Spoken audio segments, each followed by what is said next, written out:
시작할게요. 네, 안녕하세요. 정샘 교수입니다. 이어서 25학년도 미술임용 후보자 선정 경쟁시험 B형 설명드리겠습니다. 앞서서 말씀드린 것처럼 시험이 끝난 지 이미 벌써 일주일이 지났고 시중에 한간에 정답이 막 많이 돌고 있기 때문에 이 시간에 정답이 막 궁금해하지는 않으실 것 같고요. 또 대다수 수험생들은 마인드 컨트롤 때문에 가채점 하지 않고 묵묵하게 2차 준비하지 않을까 하는 생각이 좀 듭니다. 따라서 제가 오늘 이 자리에 서서 여러분들에게 아주 좋은 정보를 드릴 수 있는 건 지금 논란이 되고 있는 정답 몇 개만 정확하게 정답 알려드리고, 두 번째는 올해 시험을 토대로 총평을 해서 향후에 준비하는 분들이 방향 잡는 데 도움이 되도록 하는 게 좋을 것 같아요. 그렇게 진행해 보겠습니다. 1번 공예입니다. 대체로 B형 1번에 벌써 한 3, 4년 차 공예가 출제가 되고 있습니다. 그런데 이렇게 유리공예, 그것도 우리나라 공예가 아니라 전통 공예가 아니라 서양 공예가 출제될 줄은 정말 깜짝 놀랐죠. 그래서 이제 시험이 이따가도 총평 말씀드리겠지만 굉장히 좀 넓어지고 있어요. 그런데 우리가 이제 너무 이렇게 갇혀서 생각에 굳어서 대비하면 이런 낭패를 당하지 않을까 하는 생각이 듭니다. 아르누보가 나왔고요. 디자인 쪽이고 유리공예 쪽입니다. 티파니. 그래서 이런 거는 정답이 아르누보이고 퍼브릴이라고 하는 기법인데 이런 걸 아는 사람 몇이나 될까요? 임용생 중에서. 물론 열심히 준비했거나 관련 전공을 했거나 또 관련 도서를 봤거나 하는 사람을 몇몇 제외하고는 거의 못 썼을 거예요. 이럴 때를 우리 뭐라고 그런다? 변별성 없는 문제다. 그래서 이런 걸로 마음 막 속상하고 한다 안 한다? 안 한다. 우리는 실수한 거 생각하지 않고 잘한 거 생각하면서 꿋꿋하게 2차 준비한다. 그게 좋아요. 네. 2번 문제 보겠습니다. 2번 고구려가 나왔습니다. 벽화인데 그런데 이제 정확하게 들여다보면 벽화인데 벽화를 물어보는 게 아니고 축조 방식, 무덤 축조 방식, 즉 매장 문화 양식, 매장 양식을 물어보는 거예요. 고구려 무덤은 돌을 쌓는다. 돌 쌓아서 방을 만들고 흙을 덮는 거다. 그 다음에 신라 황남대총, 천마총, 이들은 나무로 궤를 만들어 널이죠, 널. 그 주위로 돌아서 돌로 쌓고 다시 흙으로 덮는 축조 방식.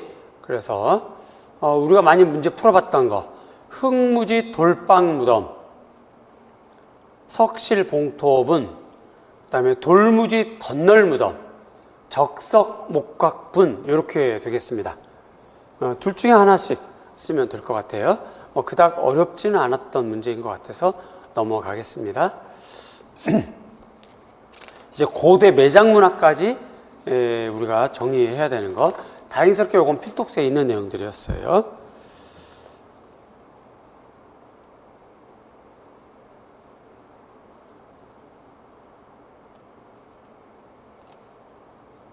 우리나라 미술과 교육과정 계속 교육과정이 나오고 있습니다. 이번에 교육과정 아주 그냥 작정하고 많이 냈어요. 표현, 감상 7차부터 미적 체험 이렇게 바뀌었고, 7차 교육과정에서는 영역별로 필수 학습 요소를 선정했고, 그래서 2009 개정 미술과 교육과정에서 중학교 감상 영역, 중영역 이런 거 단순하게 암기하는 건데, 정답은 필수 학습 요소를 만든 것이 학습 분량의 최적화, 그 다음에 수준과 범위를 적정하는 것. 요거는 교육과정 해설서에 그대로 나와요. 교육과정 해설서. 근데 이게 옛날 교육과정 해설서이거든요. 이게 이제 7차 교육과정 해설서. 그 다음에 2007 개정 해설서에 나오는 문장 그대로예요. 그래서 이런 것들도 앞으로 좀 수업할 때 종종 선생님들, 여러분들 준비할 때 좀 보라고 권해야 될 것 같다 하는 생각이 듭니다. 네, 그 다음에 4번 모두가 거의가 틀렸을 문제, 어려운 문제. 마이클 애셔 원래 판화 작가인데요. 지금 밖에 있는 빛이 안에 들어와 있고 그 다음에 건물인데 내부와 외부가 소통하는 역할 같은 느낌. 그 다음에 건물인데 이게 지금 가운데가 쪼개져 있어서 이게 좀 잘 버틸지 걱정이 되는 형태. 그래서 고든 마타 클락 아주 생소한 내용들. 장소를 재맥락화. 앞으로 이 주제 쪽의 문제가 2, 3년 안에 또 한 번 나올 것 같아요. 장소 특정적 미술. 요건 우리가 풀어봤던 요 용어는 그다음 미술관 건물의 물리적 변화 주는 방법. 요건 못 풀어봤죠? 그래서 용어, 그 다음에 미추진 니은을 가해서 찾아라. 그 다음 나 작가가 창안한 미술 개념. 요게 좀 논란이 되고 있을 것 같아요. 기억은 아마 논란이 좀 되고 있을 것 같은데 화이트 큐브, 블랙 큐브라고 할 때 화이트 큐브. 건축을 고정적으로 보는 대신에 가변적이고 유동적으로 보았고 부정적으로 인식했다. 그다음에 고든 마타 클락이 창안한 개념은 장소의 전복이에요. 장소. 의미는 모더니즘 기능주의적 태도에는 철저하게 반대하면서 반건축적인 파괴, 미술 제도에 대한 저항, 건축 공간의 고정성과 일상 공간에 대한 비판, 이런 것들이 나타난다. 그래서 명칭은 장소에 대한 번복.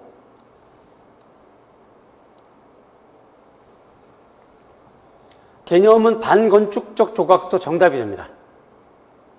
짓고 세워 건축가의 정신을 구현하는 대신에 뭐한다? 해체한다. 해체하는 정신 구현. 참고로 지금 고든 마타 클락이라고 하는 작가는 여러분이 익히 잘 아는 그 상황주의 인터내셔널 작가예요. 표류 막 이렇게 하는 거, 방황하고 막 그러는 거. 여기 참고가 심연섭 선생이 쓴 고든 마타 클락의 장소의 전복이라고 하는 글에 나와 있는 내용을 문제화한 겁니다. 정답은 장소의 전복. 앞으로 이 주제에 관련돼서 2, 3년 동안은 많이 주목하셔야 될 것 같은 생각이 듭니다.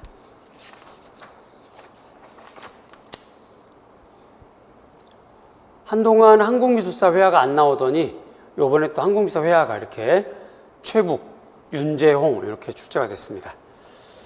다행히 문제는 좀 쉬웠어요. 3절이라고 하는 게 뭐냐. 또 모필로 그리는 기법과 다른 것. 최북 풍설야기도는 손으로 그리는 지도화. 그 다음에 윤재홍 독특한 화면 구성과 채색법. 새로운 화풍의 이름이 뭐냐. 그래서 화풍의 명칭을 쓰고 그 특징을 적어라. 이런 내용들입니다.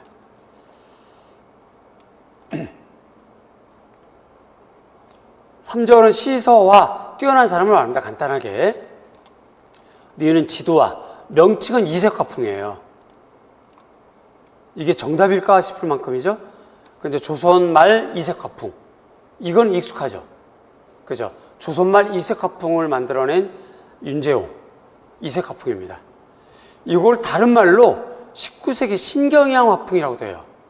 이 말은 좀 낯설죠? 많이 안 쓰는 말이니까. 정답은 이색 화풍. 여기 있는 거.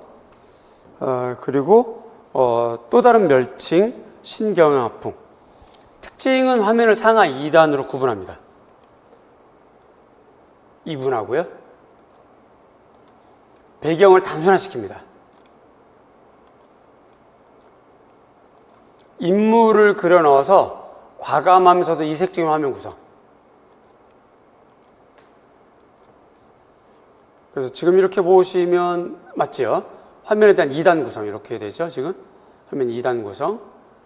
그다음 배경이 대체로 생략되어 있고, 그다음에 이렇게 인물을 그려 넣어서 과감한 구도, 단순화되어 있는 것, 이걸 통해서 조선말 이색화풍이 형성됐다. 지금 여기 있는 최북과 윤재용은 평소에 우리가 잘 들여다보지 않는 작가입니다. 이 부분도 우리가 좀 유심히 생각해 주셔야 될 것 같아요. 이제 시험 범위와 영역이 아주 중요하고 정말 기본이 되고 누가 봐도 중요한 주제들이 이미 다 출제됐기 때문에 이제 주변 거리들을 자꾸 내는 추세인 것 같아요. 그게 바뀐 트렌드입니다. 그래서 임용시험에서 바뀐 트렌드 있다 말씀드리겠지만 시험 범위가 넓어졌다. 네, 이따도 대책 말씀드리고요.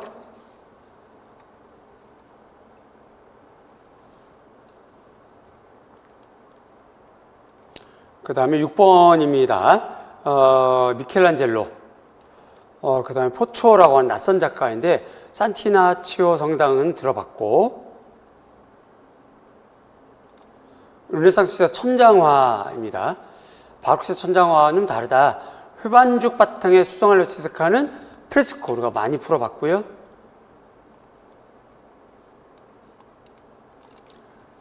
환경적인 공간을 표현하는데 가와 나가 차이가 난다, 뭐 이런 얘기겠죠. 분명한 차이를 보인다. 모두 눈속임 기법을 썼다. 가의 공간 표현 방식은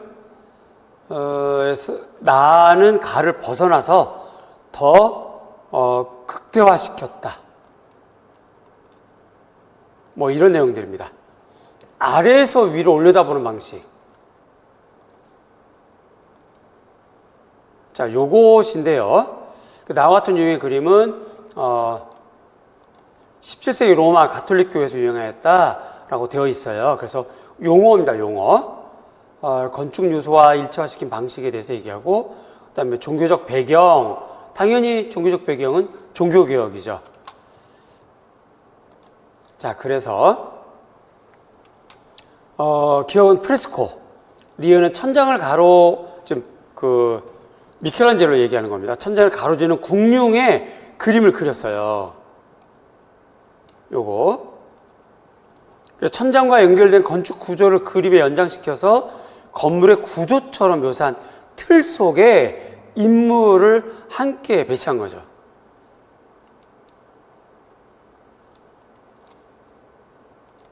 이런 것들이 중요하다.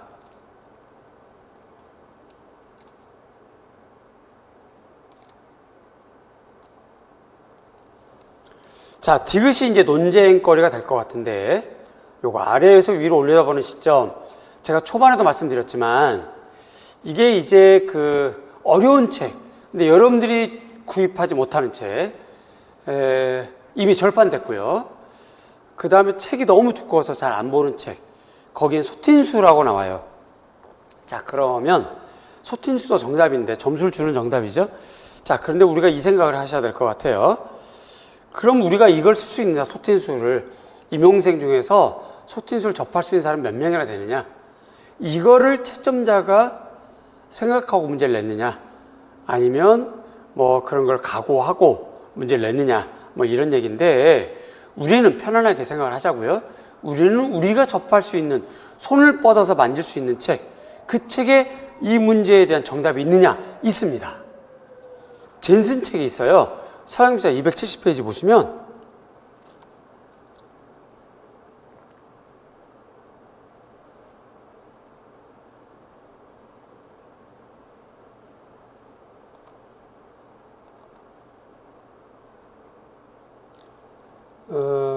제가 가지고 있는지는 모르겠습니다. 자료를.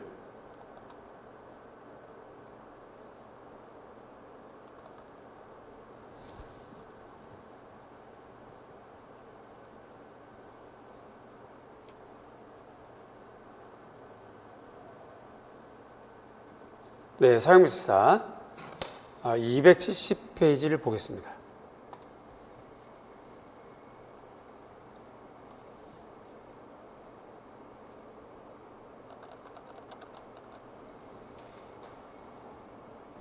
여기 270페이지, 여기 보일까요?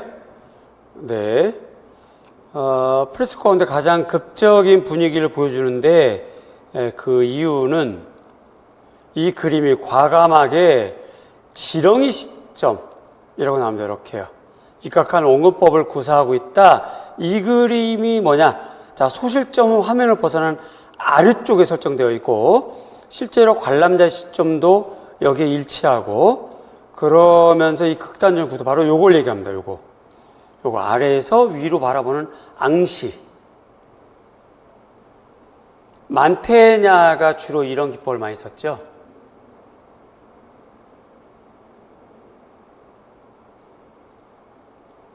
도판 222. 자, 그래서 제가 드린 말씀은 뭐 소틴수도 정답일 수 있습니다. 정답입니다. 그런데 이걸 우리가 임용생들이 쓸 수 있는 가능성은 적고 이거 아니고 정답이 이렇게 있는데 왜 굳이 어려운 책 보려고 하겠습니까? 그렇죠? 그래서 저는 지렁이 시점 요거 정답으로 선택하고 싶습니다. 여러분들도 용어들이 막 한없이 어렵고 그러진 않아요. 여러분들이 주변에 볼 수 있는 책, 뭐 젠슨, 이은기, 곰브리지, 기타, 뭐 클릭, 기타 등등 여러 책들이 있습니다.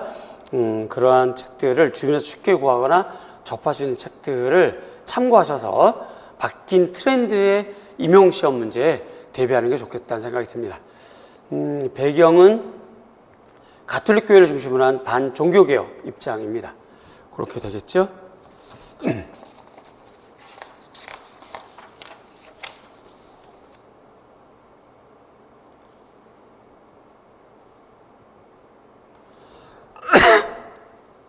다음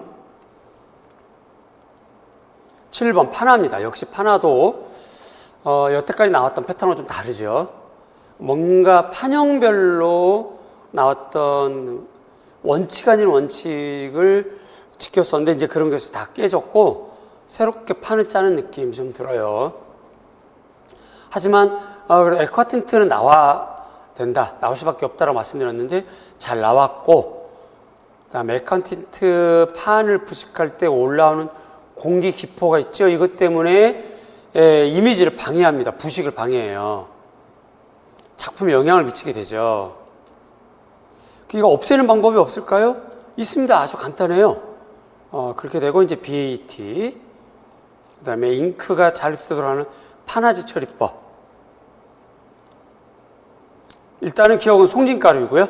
기포를 없애는 방법은 간단해요. 부드러운 세액깃을 끊임없이 이렇게 막 털어서 이미지가 손상하지 않도록 기포를 제거하는 방법이 있고, 둘째는 여러분이 익히 아는 거, 우리 함께 풀었던 거, 그렇죠? 염화제이 처리나 네덜란드 부식을 사용하면 기포가 생기지 않아요. 대신에 깊게 부식이 되거나 빠르게 부식이 되기 때문에 시간을 잘 조정해야 되겠죠. 그 다음에 나머지는 내용을 다 아시는 것이고, 네, 파나도 그래서 나올 것은 나왔고 그 다음에 문제를 좀 융합시켜서 잘 보이지 않는 부분까지 냈다. 파나 종이를 냈다는 것은 정말 낼 건 다 냈다는 느낌이 들지 않습니까? 그렇죠? 그래서 아주 면밀하게 꼼꼼하게 전략을 세워서 내년 준비를 하셔야 될 것 같아요. 그 다음에 8번 빅터 파파넥. 우리가 좀 여러 번 풀어봤던 적정기술 디자인. 근데 적정기술 디자인만 우리가 풀었고, 이 깡통 라디오는 처음 보는 도판이었습니다. 뭐 솔직히 인정할 건 인정해야 되니까. 깡통팸을 장식할 수 있었던 이유. 그래서 기억에 요게 슈마허가 제시한 소박한 기술, 중간 기술입니다. 중간 기술, 그 다음에 대안적 기술, 적정 기술 요 순서로 나왔고, 적정 기술 디자인의 원칙, 경제성, 그 다음에 단순성과 사용성. 그래서 지역사회에서 쉽게 접근할 수 있는 저렴한 비용. 깡통은 뭐 돈 안 주고도 구입할 수 있으니까. 그 다음에 복잡한 기계나 과정이 없는, 누구나 사용할 수 있는 기술.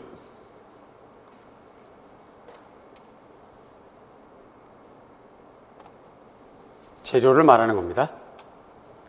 관객이 버린 깡통과 동물 배설물, 파라핀 악세 등을 만들어 가지고 작동하는 이 라디오는 원가가 9세트에 불과하대요. 돈이 적게 드는 거지. 경제성이 있는 거죠. 촌스러운 디자인 물건이지만 이것 때문에 희생자 수를 줄일 수 있었기 때문에 이걸로 빅터 파파넥이 그림을 그리게 해서 많이 보급시키게 됐다. 뭐 이런 겁니다. 그래서 인정답, 기억이 중간기술, 슈마허 같은 경우가 적정기술 디자인을 소개하면서 제시한 용어가 중간기술 디자인이지만 이거와 관련해서 요거와 관련해서 적정기술이 나오기 직전 인간을 위한 디자인, 이것도 인정답이 됩니다. 그래서 인간이 하는 거의 모든 행위는 디자인이다. 그러면서 이렇게 적정기술 디자인까지 이어져가는 그런 내용들이 되겠습니다. 그 다음에 9번 예찬. 작년에 예찬이 나와서 아마 올해 예찬을 안 하고 건너간 분들이 덜어 좀 많이 있을 거예요. 다행스럽게 우리는 많이 강조했었습니다. 시험 보기 직전까지 예찬을 풀었어요.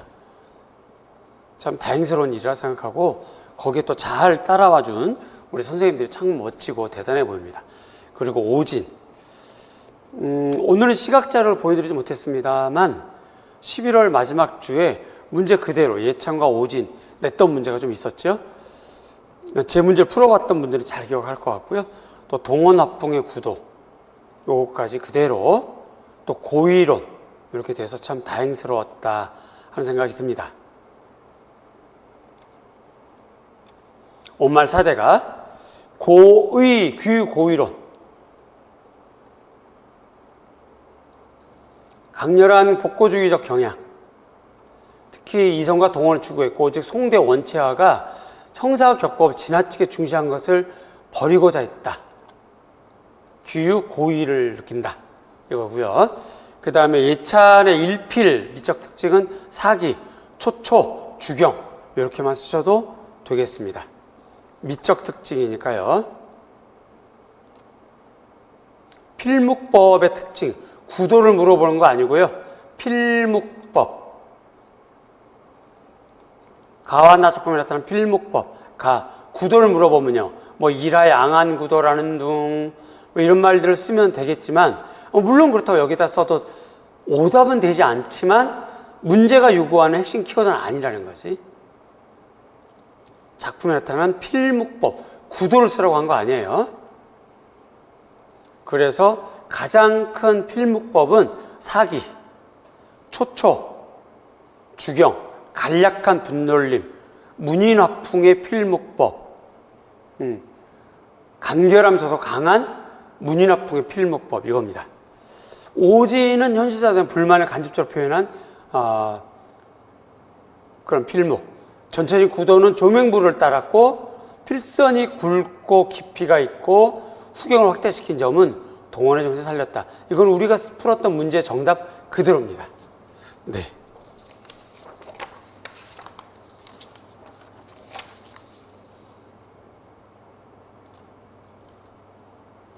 자, 그 다음에 또 22 개정 교육과정이에요. 교육과정. 그러면서 나온 것이 아리나스 대화중심 감상법. 아주 습관적으로 나와야 되겠죠. 아리나스 하게 되면. 그렇게 돼 있고, 대화중심 감상법에서는 감상자의 의견에 대한 존중과 수용 강조하고 있는데, 자칫 교사가 학생들의 의견을 개입하면 자유로운 소통의 분위기가 깨지지 않을까. 어떻게 지도하면 좋으냐. 그래서 2022 개정 미술과 교육과정 감상 영역의 핵심 아이디어에 비추어 볼 때 적절하지 않다는 거죠. 그래서 교육과정 감상 영역의 성취 기준, 학생들의 시대적 디귿 이렇게 나와 있고, 그래서 이유, 용어 이런 겁니다. 대화중심 감상법이고요. 그 다음에 감상은 다양한 삶과 문화가 반영된 미술과 만남으로 자신과 공동체의 문화를 이해하게 하는 것이다. 그러나 교사가 학생의 의견에 개입하면 학생의 고유한 감상과 관련은 방해가 되고 학생의 주도적 감상할 수 없다. 이 문장도 교육과정에 있는 문장 그대로예요.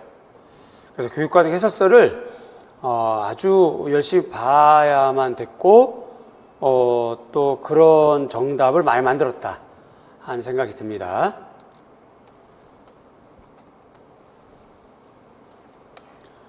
디글리어는 지역적 사회적이고요. 자, 마지막 문제. 우리가 마지막에 허버트 리더 한번 정리했던 게 얼마나 다행이었던지. 그동안에 이제 로엔펠드, 치잭 등등 나왔는데 허버트 리더랑 그 다음에 나타리 콜, 빅터 다미콜은 나오지 않아서 그 부분을 우리가 좀 주의 집중했던 것 같아요. 허버트 리드가 나왔어도 자유로운 표현만 나왔고 아직 안 나온 것이 바로 이런 거였죠. 그래서 안 나온 것은 여전히 나온다. 예술을 통한 교육, 사물에 의한 교육, 그 다음에 또 결합에 의한 교육, 그리고 인간의 기질입니다. 기질. 그래서 근대유파를 사실주의, 그 다음에 초현실주의, 요거는 다른 색깔로,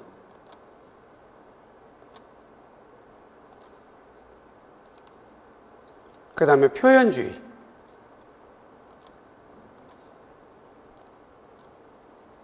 그 다음에 구성주의,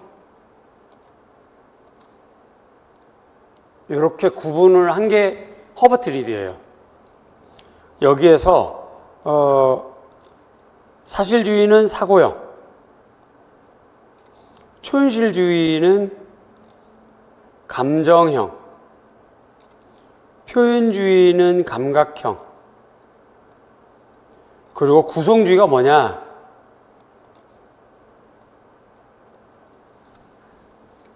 칼 융의 심리학적 유형에 기초해야 됩니다. 요거는 다른 건 안 돼요. 그래서 유기형, 감정이입형, 율동형, 구조형 요거 있죠? 우리 기본서에도 있는 거. 요거 가지고 이제 용어를 써라. 이런 겁니다, 지금.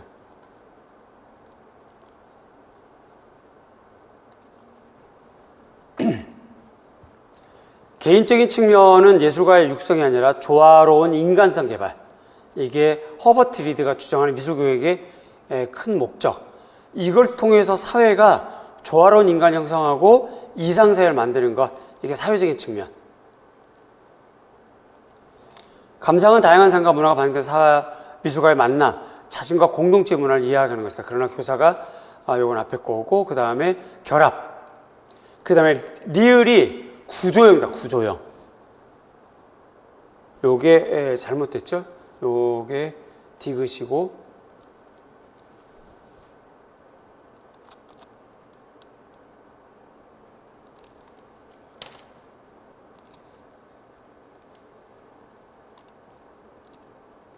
그 다음에 요게 구조형.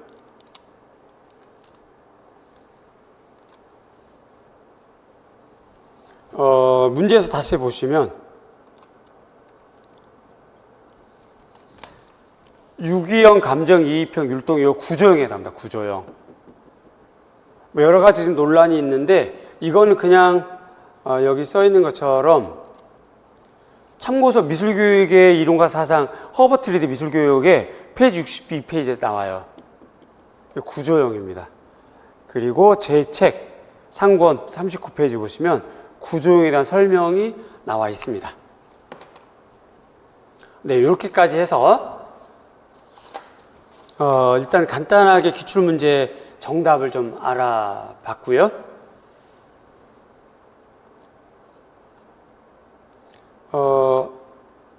A형은 아까 보여드린 것처럼 전체 다 건드려 드렸고, B형은 요게 있는 게 지금 25학년도 임용문항이고, 요게 제가 올해 문제풀이랑 모의고사 만들어 드렸던 문제 관련된 겁니다.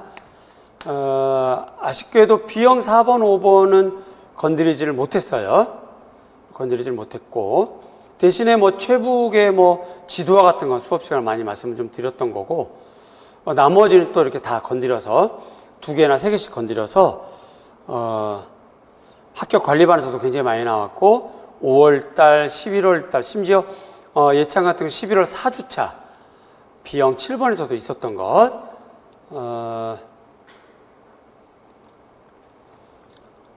참 감사한 일이 되겠습니다.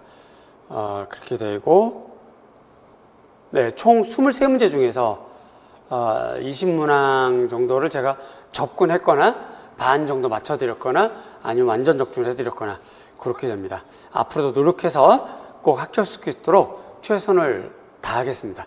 자, 여기까지가 문항 설명이고요. 요 내용은 앞으로 좀 더 보완을 하고 그 다음에 시각 자료로 정확하게 이렇게 좌우로 이미지로 비교시켜서 우리가 한눈에 알아볼 수 있도록 문제를 만들어 드릴 그런 시각자를 만들어서 조만간 올리도록 하겠습니다. 조금만 더 기다려 주세요. 기다려 주시고 이 시간에는 여러분들이 기대했던 거, 기다렸던 거, 요 얘기를 좀 해드릴까 합니다.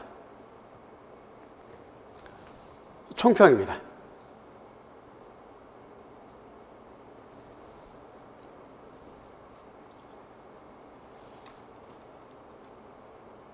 어, 25학년도 미술 임용고시에 대한 총평인데요. 우선 첫 번째 문항 전체 분석, 난이도, 해결 방안에 대해서 간단하게 말씀드리면 일단 1번부터 여기 있는 것이 영역이자 주제입니다. 이게 제가 봤을 때 제 기준으로 학생들이 이걸 풀 수 있다 없다, 심화와 융합이다. 그래서 아르나임하고 가드너가 섞이지 않는 학자인데 이걸 융합해서 문제를 냈다는 거죠. 그래서 중상, 중중, 중상, 중하 이렇게 구분한다면 요거는 기본적으로 필독서로 해결할 수 있다. 이런 말씀 드리고 싶었고요. 전체적으로 보시면 하가 적고 하와 중은 적고 중상, 중상상, 상, 중상 대체로 이렇게 됩니다. 지금. 그래서 많이 난이도가 올라갔죠. B형도 마찬가지입니다. B형 1번 디자인부터 시작해서 기초와 심화가 같이 있는 거죠. 요건 기초, 요건 심화 섞여 있는 겁니다. 그래서 하가 적고 중상, 중상, 중상상, 중상 대체로 이렇게 형성이 되어 있어요.